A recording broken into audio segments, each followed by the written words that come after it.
भाषण में कहा कि उस वक्त हमारे पास दो ऑप्शन थे कि या इसको भंग किया जाए या हम वेट करेंगे, इंतजार करेंगे जो नया बिल आएगा। लेकिन नए बिल की क्या रूपरेखा है वो उस वक्त हमें मालूम नहीं था। जब मालूम हुआ कि इसमें हिंदुस्तान भर के तमाम यूनिवर्सिटीज को भी ऑन बोर्ड लेना है, मेडिकल कॉलेजेस को भी ऑन बोर्ड लेना है, प्राइवेट कॉलेजेस को भी लेना है, गवर्नमेंट यूनिवर्सिटीज और प्राइवेट यूनिवर्सिटीज से भी चर्चा करनी है, स्टेट गवर्नमेंटों से भी चर्चा करनी है। स्टेट गवर्नमेंटों से जब हम चर्चा करते थे, मैं नाम नहीं लेना चाहता हूं, एक आध स्टेट से ही तो पूरा 6 महीने उनसे ही मीटिंगें करने में लग गए। और जब स्टेटों से आप चर्चा करते हैं तो आपकी मर्जी के अनुसार या मेरी मर्जी के अनुसार वो रिजल्ट नहीं आते हैं। जिस तरह की हमारी डेमोक्रेसी है उसके अनुसार हर आदमी, तो जो हम सोचते थे 1 साल में बनेगा वो 1 साल नहीं लगा। कई ये आएंगे, उसके बाद सेमिनार्स हुए, उसके बाद रीजनल कंसल्टेशंस हुई, वाइस चांसलर्स के साथ कंसल्टेशंस हुई, स्टेट गवर्नमेंटों के साथ कंसल्टेशंस हुई, वो लंबा तैयार लगा। और अब पिछले 6 महीने से, पिछले 6 या 8 महीने से वो तमाम कंसल्टेशंस खत्म हो गए। अब गवर्नमेंट ऑफ इंडिया की जो मिनिस्ट्रीज हैं हमारी, खास करके एचआरडी, जो कि बड़ा छपा पेपरों में, शायद आपने नहीं पढ़ा, एचआरडी एक परिवर्तन चाहती थी, हम दूसरा परिवर्तन चाहती थी, तब सिविक था। तो गवर्नमेंट ऑफ इंडिया के दूसरी मिनिस्ट्रियों से भी चर्चा करनी थी। अभी हमारी तरफ से बिल तैयार है, लॉ मिनिस्ट्री को गया है। लॉ मिनिस्ट्री में जो इंटर मिनिस्ट्रियल प्रॉब्लम्स थी एचआरडी और हेल्थ मिनिस्ट्री के, वो सॉर्ट आउट हो गई हैं, कैबिनेट में पास होके आ जाएगा।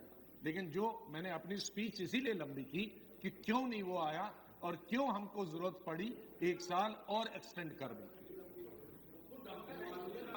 मंत्री महोदय, मैं कोई अपने से भाषण नहीं दे रहा था। आपने जो राज्यसभा में भाषण दिया था मैं वही पढ़ रहा था। मैं कोई अलग से मैं नहीं पढ़ा, नहीं, ठीक है, पर मैं कोई अलग से मैं अपने तरफ से नहीं बोला था। जो आपने पढ़ा वही मैं पढ़ रहा था। ठीक है, चलिए, बहुत धन्यवाद। उसमें आपने कहा था कि अगले सेशन में राज्यसभा में, आज आप 1 मिनट, अभी आपने लोकसभा में कहा 4 से 6 महीने में, और अब अपना लोकसभा में अपने कहे हुए बात को मानिएगा, अपना राज्यसभा में कहे हुए बात को मानिएगा, तो ये तो ठीक ही है।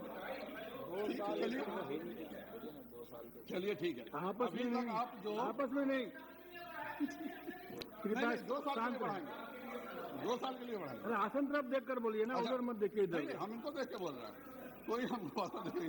ये 2005 की जो इन्होंने इन्होंने जो बात की थी, यूपीए 1 की सरकार में माननीय उस समय के मंत्री जी ने भी बिल लाया था। स्टैंडिंग कमेटी में भी इन्हीं की मेजोरिटी होती है सर। जिसकी सरकार होती है स्टैंडिंग कमेटी में उसी की मेजोरिटी होती है, हमारी मेजोरिटी नहीं होती, विरोधी दलों की। उसके बाद भी थॉरोली उस बिल को रिजेक्ट कर दिया गया। और उसी की बात, ये आपका चेयरमैन भी हमारा नहीं था, चेयरमैन भी आपका था, और अमर सिंह जी ने आपके लिए जान दिया है उसके समय जो चेयरमैन थे। इसीलिए आज उनसे मत लड़िए कि चेयरमैन आपका नहीं था, उस समय चेयरमैन भी आपका था, स्टैंडिंग कमेटी भी आपकी थी उसके। अच्छा, छोड़िए, अभी विषय बढ़ाइए ना, 2005 में आपकी स्टैंडिंग कमेटी ने रिजेक्ट किया, आप उसका जिक्र कर रहे हैं। इसीलिए मेरा अनुरोध होगा कि जब भी आप कुछ बोलिए, यहाँ पे फिर आपने 4-6 महीने की बात कर दी और बिल आप 2 साल का बढ़ा रहे हैं। मुझको यही लगता है उसके नाम मत लीजिए, बोले ना, दूसरे लोग करना चाहते हैं।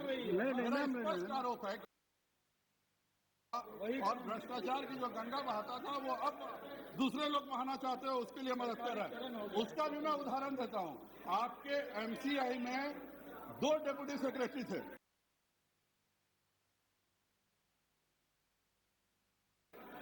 इन दोनों को स्टिंग ऑपरेशन में बिल्कुल साफ पकड़ लिया गया। स्टिंग ऑपरेशन में पकड़ लिया गया। उसके बाद जस्टिस एसके महाजन की कमेटी बनाई गई, सुप्रीम कोर्ट के वकील की कमेटी बनाई गई। उन्होंने 90% अपना काम खत्म कर लिया था और वो फाइनल रिपोर्ट देने वाले थे इस स्टिंग ऑपरेशन के खिलाफ। लेकिन जैसे आपने नई कमेटी बनाई, वैसे उस जस्टिस एसके महाजन की कमेटी को खत्म कर दिया। उसके बदले दूसरी कोई कमेटी भी आपने नहीं बनाई और वो दोनों आज भी एमसीआई में डिप्टी